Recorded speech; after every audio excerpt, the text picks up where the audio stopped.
Assalamualaikum warahmatullahi wabarakatuh. Anandaku semua, kita belajar tematik.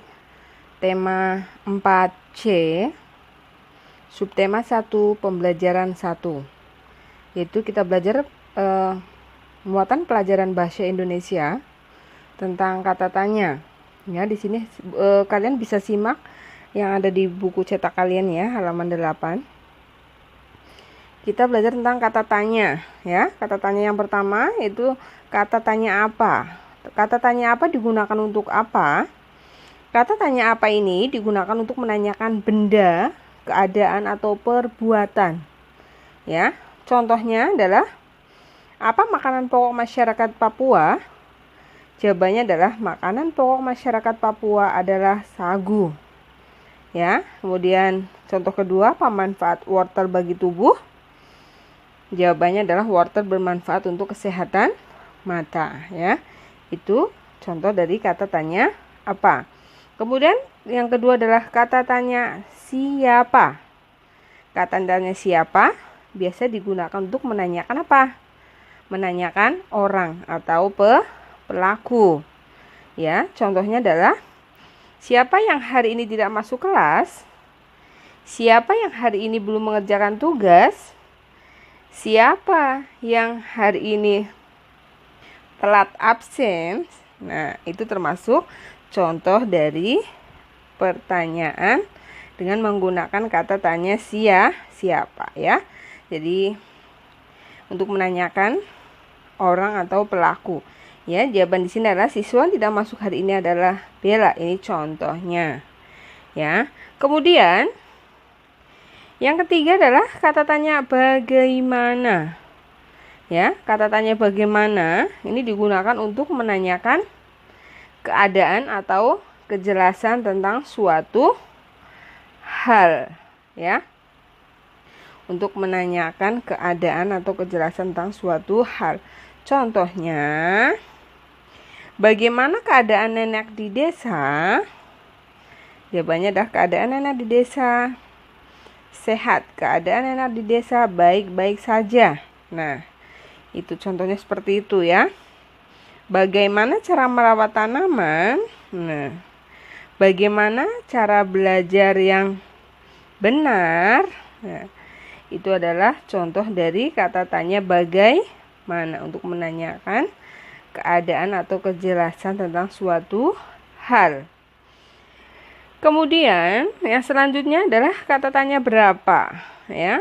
Kata tanya berapa ini digunakan untuk menanyakan jumlah atau harga. Kata tanya berapa ini juga menanyakan apa? Waktu ya. Contohnya, berapa harga seikat pisang ini? Berapa jumlah siswa yang tidak masuk hari ini? Nah, ya kan? Berapa jam kita akan sampai, misalkan ya. Itu jadi contoh-contoh kalimat tanya yang menggunakan kata tanya berapa. Udah pasti jumlahnya, hasilnya adalah jumlah ya. Biasanya seperti itu. Kemudian selanjutnya adalah kata tanya kapan.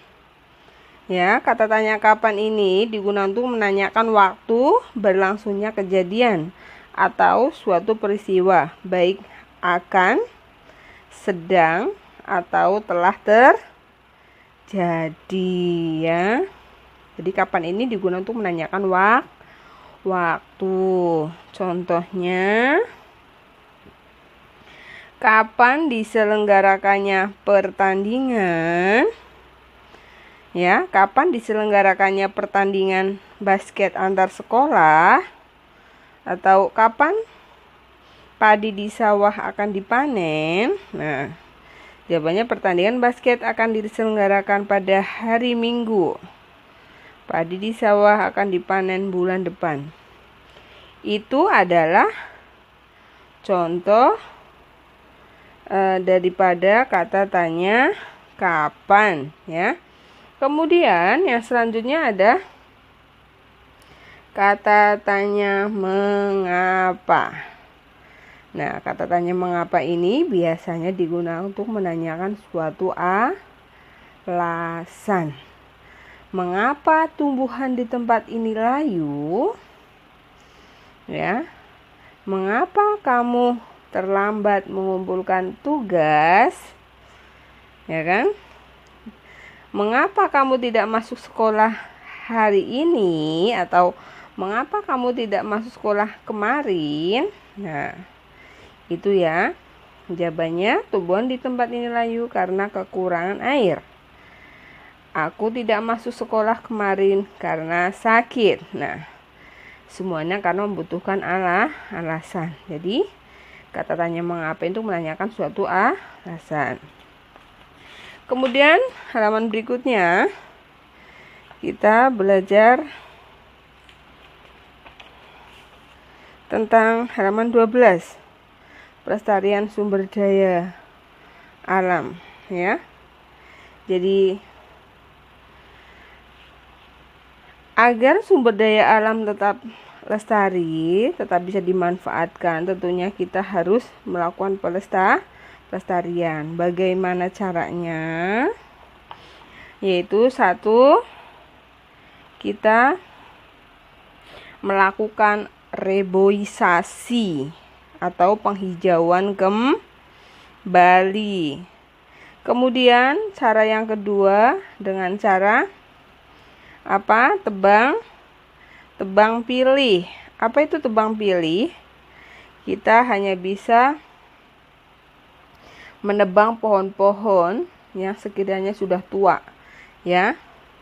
Dan yang masih kecil, masih muda, tidak boleh kita tebang. Jadi hanya tebang pilih saja. Mana pohon-pohon yang sekiranya sudah bisa ditebang, ya. Kemudian cara pelestarian sumber daya alam yang lain, kita tidak boleh melakukan penebangan secara liar, ya. Tidak melakukan penebangan pohon secara liar, karena ini udah pasti mengganggu habitat hewan. Kemudian dapat terjadinya penggundulan hutan yang akan berdampak negatif terhadap manusia, ya. Terjadinya banjir, longsor, dan sebagainya, ya. Maka dari itu, kita tidak boleh melakukan penebangan secara liar atau penggundulan hutan secara liar, ya. Karena dapat mengakibatkan bencana, ya. Udah pasti itu banjir, erosi, tanah longsor, dan sebagainya. Itu. Jadi, upaya kita untuk agar tetap lestari tadi dengan tebang pilih, kemudian melakukan reboisasi atau penghijauan kembali, kemudian tidak melakukan penebangan pohon secara liar, ya. Kemudian yang kedua adalah pelestarian sumber daya alam hasil sungai dan laut. Bagaimana caranya sih? Nah, ya. Jadi agar laut kita tetap lestari, ya. Satu, kita tidak boleh menangkap ikan dengan pukat harimau. Ini contohnya, ya.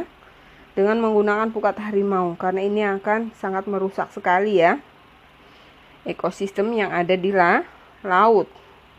Nah, ini jadi ikan-ikan kecil semuanya akan ikut kena semuanya.